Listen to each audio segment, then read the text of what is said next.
Hello friends, जैसा कि यह उम्मीद थी और हम लोग एक्सपेक्ट भी कर रहे थे कि यूएस की डेट की प्रॉब्लम जो है वो सॉल्व हो जाएगी। ये एक पॉलिटिकल पोस्चरिंग है जो चल रही है और इसमें ज़्यादा कुछ लगता नहीं। जैसे जब नज़दीक आएगा दोनों पार्टीज मिल के इसका कुछ न कुछ सोल्यूशन निकाल लेंगे। तो ऐसे हुआ दोस्तों, आप रविवार दिखेंगे तो रविवार को ये रिपोर्ट निकल के आ गई कि यूएस की जो डेट की प्रॉब्लम थी वो सॉल्व हो गई और बाइडेन जी ने रिपब्लिकन के साथ में करीब 90 मिनट या 180 मिनट की बात की और उसके बाद ये सोल्यूशन निकल के आया। तो दोस्तों आज के वीडियो में हम यही समझेंगे कि इसके जो डेट की प्रॉब्लम सॉल्व हुई है, तब इसके आगे का रास्ता क्या है, आगे क्या हो सकता है, आगे क्या क्या होगा और ये हमारे शेयर मार्केट को कैसे कैसे इफेक्ट करेगा, शेयर मार्केट में इसका कितना पॉजिटिव इम्पैक्ट आएगा और आगे क्या क्या होगा। तो इन सब चीज़ों को डिटेल में डिस्कस करेंगे दोस्तों आज के वीडियो में। शुरू करते हो दोस्तों, बस उससे पहले रिक्वेस्ट करना चाहूँगा, अगर आप मेरे चैनल पर पहली बार आए हैं तो प्लीज़ चैनल को सब्सक्राइब कर लीजिए और बेल आइकन को जरूर दबा दीजिए, सो दैट कि आगे चल के जब भी मैं नए वीडियोस बनाऊँ या अपलोड करूँ तो सबसे पहले उसका नोटिफिकेशन आपको आए और आप उस वीडियो को देख सकें दोस्तों। तो दोस्तों वीडियो शुरू करते हैं। तो आप देखेंगे दोस्तों जैसे हमारी उम्मीद थी यूएस की डेट की प्रॉब्लम सॉल्व हो गई और दोनों पार्टीज रिपब्लिकन और डेमोक्रेट्स जो थे उन्होंने इसका सोल्यूशन निकाल लिया। और इसका सोल्यूशन क्या निकला है दोस्तों? सोल्यूशन ऐसा निकला है दोस्तों कि आप देखेंगे कि जो हम लोग एक्सपेक्ट कर रहे थे ऑलमोस्ट उसी लाइन पे है, बट ये आप बोलेंगे इतनी खींचतान, इतनी लड़ाई ये सब करने के बाद दोस्तों पॉलिटिकल जो होते हैं, पॉलिटिशियन जो होते हैं, चाहे हमारे देश के हो, चाहे अमेरिका के हो, चाहे जर्मनी के हो, चाहे फ्रांस के हो, कहीं के भी हो, सब एक ही जैसे होते हैं। तो डेमोक्रेट्स अपने वोटर्स को कुछ मैसेज देना चाहते थे, रिपब्लिकन अपने वोटर्स को मैसेज देना चाहते थे, तो दोनों ने आपस में अपनी उस चीज़ ताज में की। और उसी में दोस्तों आप देखेंगे ना कि ये जो पॉलिटिशियन होते हैं ना वो आपको भले दिखाएंगे टीवी पे हम दूसरे उनके साथ में इतनी लड़ाई झगड़े कर रहे, ऐसा कर रहे, बट आप ऑफ द कैमरा देखेंगे, आप देखेंगे तो हर पॉलिटिशियन एक दूसरे के फंक्शन में जाएगा, उनके साथ आपस में बहुत अच्छे रिलेशन रहते हैं। ये खाली हम और आप हैं जो इन पॉलिटिशियन के चक्कर में अपने रिलेशन खराब कर लेते हैं, आपस में लड़ने झगड़ने लगते हैं। हम आज देखें कि क्या हुआ यूएस में, जो प्रॉब्लम हुई उसमें क्या क्या डील निकल के आई, अगर हम उसमें देखें दोस्तों तो डील ऐसी निकली है दोस्तों कि जो रिपब्लिकन्स की मेन डिमांड थी कि थोड़ी इसमें जो आपकी डेट की है सीलिंग उसमें कटौती की जाए। तो उसमें आप देखेंगे $50 बिलियन की कटौती की गई है, प्लस जो कोविड का उनके पास $60 बिलियन का बैलेंस फंड बचा हुआ था तो वो फंड वापस से लेके आएंगे, उसको यूज़ करेंगे। और रिपब्लिकन्स की एक जो बड़ी मांग थी कि जो वहाँ की IRS है, जैसे हमारे यहाँ पे इनकम टैक्स है, तो IRS का अपग्रेडेशन है उसको होल्ड कर दिया है। अभी IRS वालों का मॉडर्नाइजेशन नहीं होगा। अभी IRS वाले जो है वो जाके कहीं पे भी किसी को भी नहीं इनकम टैक्स के लिए परेशान करेंगे, उनका अकाउंट नहीं देखेंगे, ताकेंगे क्या कर रहा है क्या नहीं कर रहा है। तो वो जो डिमांड थी वो निकल गई। बट अब देखेंगे दोस्तों कि $50 बिलियन $50 बिलियन भी ये सब किया गया है क्या? नहीं, ऐसा नहीं है। अब $50 बिलियन के सामने जो है गवर्नमेंट को क्या मिला है? आप गवर्नमेंट को देखेंगे दोस्तों तो गवर्नमेंट को इसके बदले मिला है $4 ट्रिलियन। जी हाँ, $4 ट्रिलियन की यूएस गवर्नमेंट को अगले 2 साल के लिए उनकी जो डेट सीलिंग है बढ़ाई गई है। तो अगले 2 साल में यूएस गवर्नमेंट $4 ट्रिलियन बारो कर सकती है। क्या दोस्तों ये सब इतना तामझाम ये सब जो था क्या खाली $50 बिलियन के लिए की गई थी? जो यूएस रिपब्लिकन्स के जो थे उनकी जो डिमांड थी, ऐसा नहीं है दोस्तों। ये तो मतलब 50 खाली $50 बिलियन के लिए अगर की गई तो वही बात हो गई कि यार भाई महंगाई बहुत है, खर्चे बहुत हैं, तो अभी हम क्या करेंगे, आम बहुत महंगे हैं तो आम नहीं खाएंगे, अब हम केले ला के खाएँगे।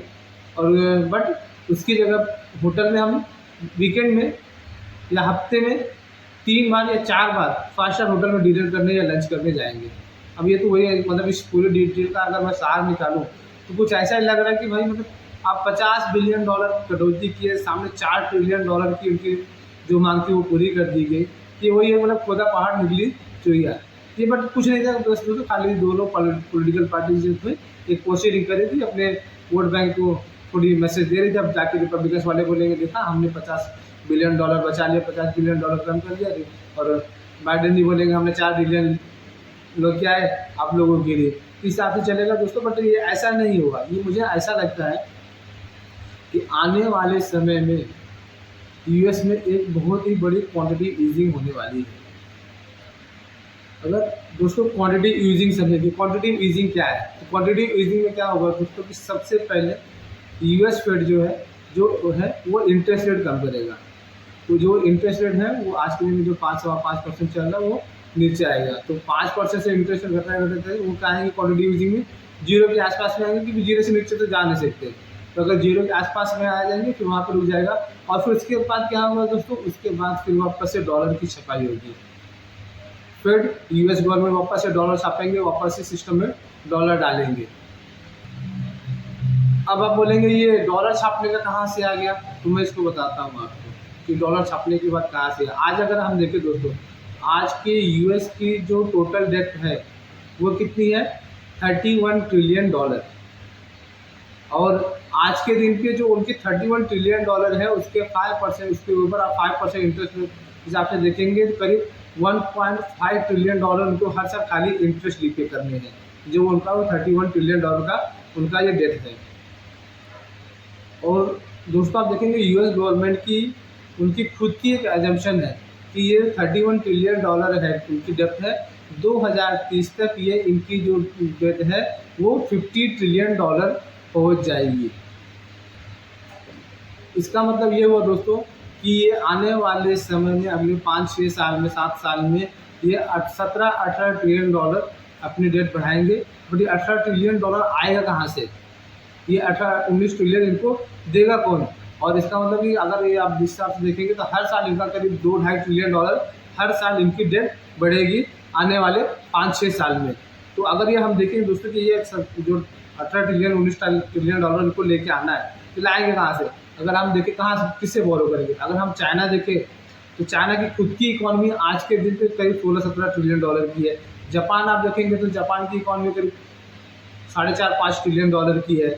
जर्मनी देखेंगे तो जर्मनी करीब 4.4 ट्रिलियन डॉलर के आसपास में। इंडिया करीब 3.25-3.5 ट्रिलियन डॉलर के पास में।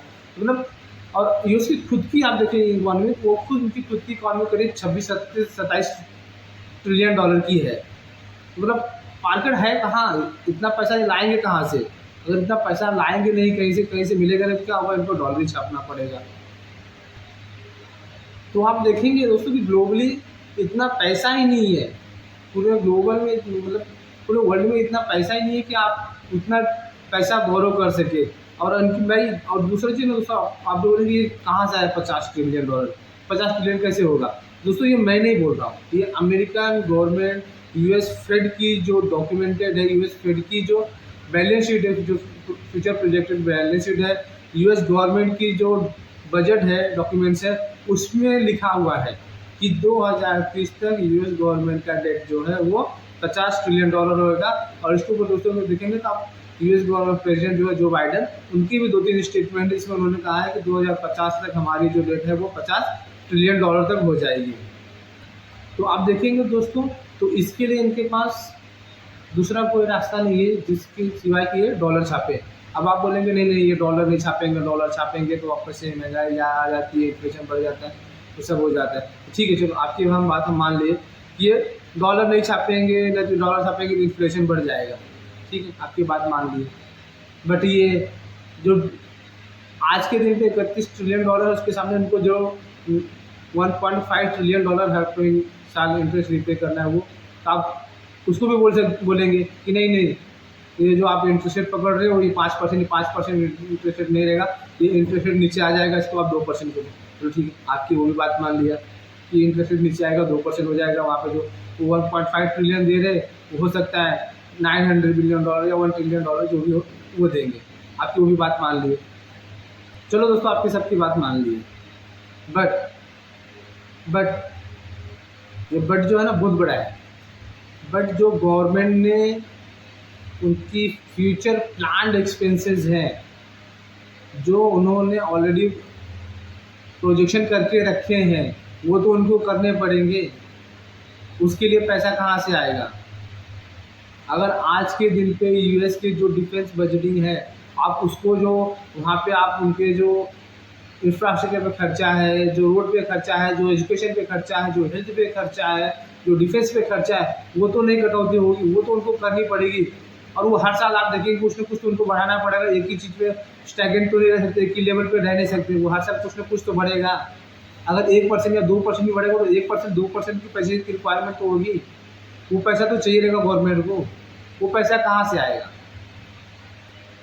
तो इसी वजह से मुझे ऐसा लगता है दोस्तों कि आगे चल के यूएस में एक बहुत बड़ी क्वांटिटी ईजिंग आने वाली है, जो यहाँ से पैसे को या इकोनॉमी को आगे संभालेगी। एक चीज़ तो ये, दूसरा पैसा ये दोस्तों ये घूम के इक्विटी मार्केट में आएगा। तो अगर इक्विटी मार्केट में इतना बड़ा पैसा आएगा तो एक मार्केट इक्विटी मार्केट में एक बहुत बड़ी बुल रन आएगी, जो मार्केट को यहाँ से किस लेवल पे लेके जाएगी आज के दिन पे वो प्रिडिक्ट करना, वो बोलना मुश्किल है।